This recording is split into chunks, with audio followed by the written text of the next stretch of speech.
Hello everyone, this is a review of Dead Rising 3. Please like the video, comment below, and subscribe. Thank you. Ugh, I feel so good. Hey guys, what's up? It's ZMike111987 here to give you a review of another game. It is Dead Rising 3. I'm reviewing it today, and I'm just going to say that right now. So, overall. So, how is Dead Rising 3 from Dead Rising 2? Now, my personal opinion, I played Dead Rising 2, and it was a fun game at times. Also, other times, it was really frustrating as hell. It was sometimes really frustrating. So, how do they do on this one? Does it make me want to play the game even more or make me want to return it? Well, let's find out. Well, we already are finding out, so let's go. So, how is it on story? Let's just go to story up here. The story is basically you play a different character like every other time. In part 1, you were Frank West. Part 2, you were Chuck Green, I think his name is. And in this one, you play Nick Ramos. That's the main character here. He's a mechanic, and that's basically the story is. The story is really cliche all the way, but it's also a really cool take on the zombie genre, basically, as you don't really know if the main protagonist, Nick Ramos, knows if he's in a parody of a zombie movie, or not. But it's okay, because the story is just cheeseballs, basically. It's all just zombies are here. It's been a few days since this outbreak has happened. People are dying. You gotta get the hell out of town before it blows up. Just like in the other games. You got a certain amount of time before the time runs out, or the house will blow up, basically. And I also like the disc design. This disc is cool. Check out the disc. It's a blade. It's a saw blade. So, yeah. And it also comes with a 3-day trial for multiplayer, which is basically just co-op. But I'll get into that later. So the story here is actually just like a canon type story. It's basically cheeseballs to the last moment. And there's like 7 to 8 episodes or chapters into the game. And they are really spread out really throughout the entire map, basically. And what's really great about this game is, even though I've been playing like more than like 10 to 20 or 30 hours in, I'm still not bored of the game. It's a fun ride with some enjoyable gameplay and everything in between. But note how I didn't say it's a pretty looking game. Dead Rising 3 actually runs on an upscale 720p. And you can tell basically on some of the visuals here. While most of the time the zombies look good, there are little textures that could have been put a little bit more high res, a little bit. But that's not complaining too much. I mean, the game still looks really good. And it really cares more about quantity, especially about how many zombies can fit on your screen, basically. And you basically see tons of zombies, like maybe more than 200 or 300. You basically see thousands, basically, at times, which I see, basically. And it really is fun just to kill them all.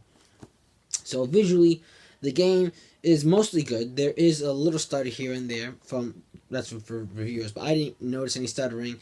I didn't notice actually no frame rate issues while playing the game, which is a good thing to say. I thought this game might have frame rate problems and all that goofballs crap. But Capcom Vancouver, I think this is, yep, Capcom Vancouver did a great job with handling the visuals, even though it's really low, like 720p is like the lowest I heard. 720p and all that stuff. It still looks really well done. Like, you see how the zombies fall apart. They don't just die like headshot and they fall like that. They be falling apart. Like, you shoot them, their arm might come off, or you might shoot them in the head, they shoot like that. It's like wham all over the place. And the zombies have really cool. They don't get repetitive actually on the design of the zombies. There are different types of zombies. Basically, there's footballer ones.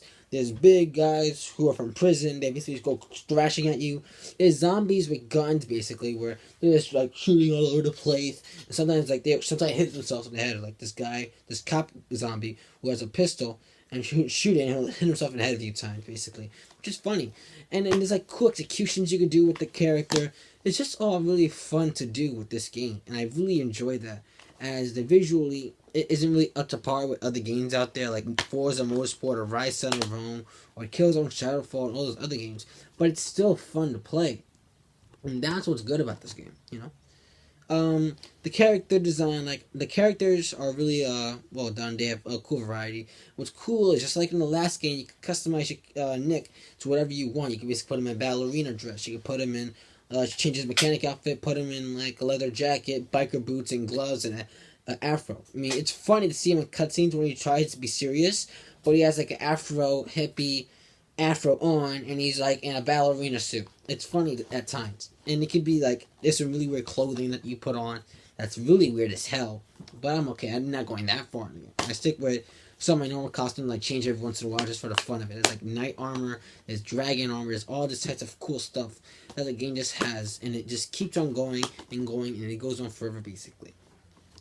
Now, just like the last one, is a timer. Basically, you basically have 5 days to do all these missions. Basically, there's side missions, there's campaign missions, and there's psycho missions.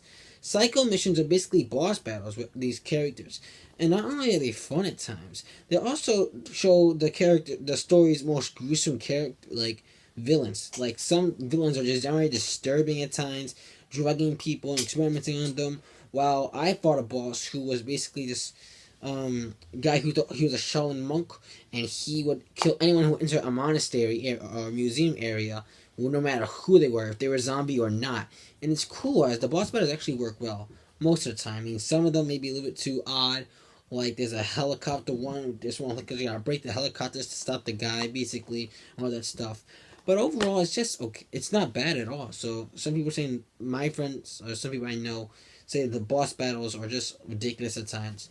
No. I mean, the main story boss battles, which I played a few and I seen a few, are really challenging, and they're not too hard on you. They don't take like forever just to kill them. You don't like in DeadRising 2 when it came to a boss battle. I basically need to fill up everything. I need to have every like each like box way to hold items. I basically grab anything I can, a toaster or a microwave or a baseball bat, because when I was done with the boss battle, I would lose everything I had. It was ridiculous at times.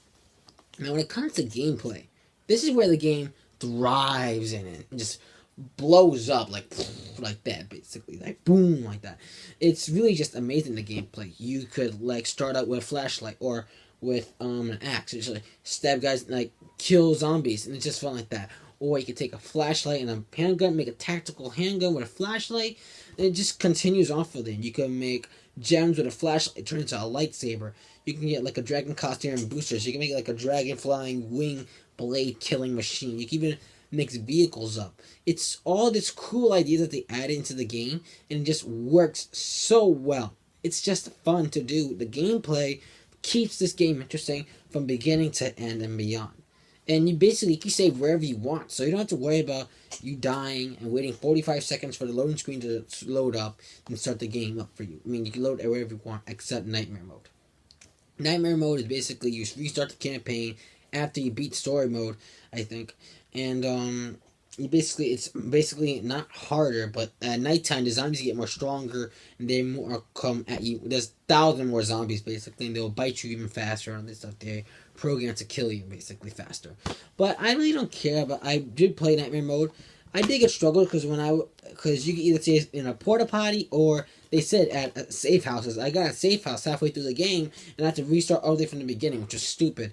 So I would play Nightmare Mode with friends and basically just speed through this, which is also cooperative mode. You and one friend play co-op throughout the campaign, and you can do Nightmare Mode, speed, hardcore mode. It basically is a variety of players online. So they basically make that. There's perfectionist, speedrun, Nightmare Mode, and solo mode. Basically, solo is just by yourself. And the co-op is actually fun at times. I didn't experience lag while playing it, and it's just a tons of fun to do.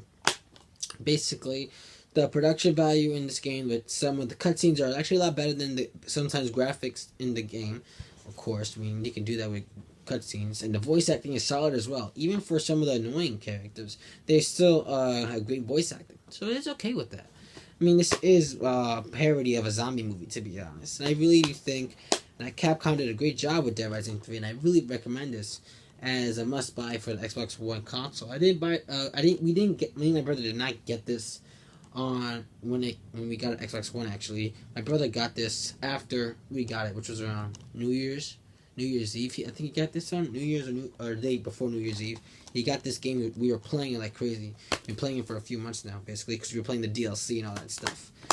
So overall, DeadRising 3 is a great game. So let's go over the pros. Number one pro is basically gameplay. Best gameplay in a long time with co-op, and basically just slicing everything up and killing them all. Story, while it is cheesy and cliche at the best and predictable at times, it's still funny to see some of the cutscenes ridiculous. Co-op, like I said before, a great fun time.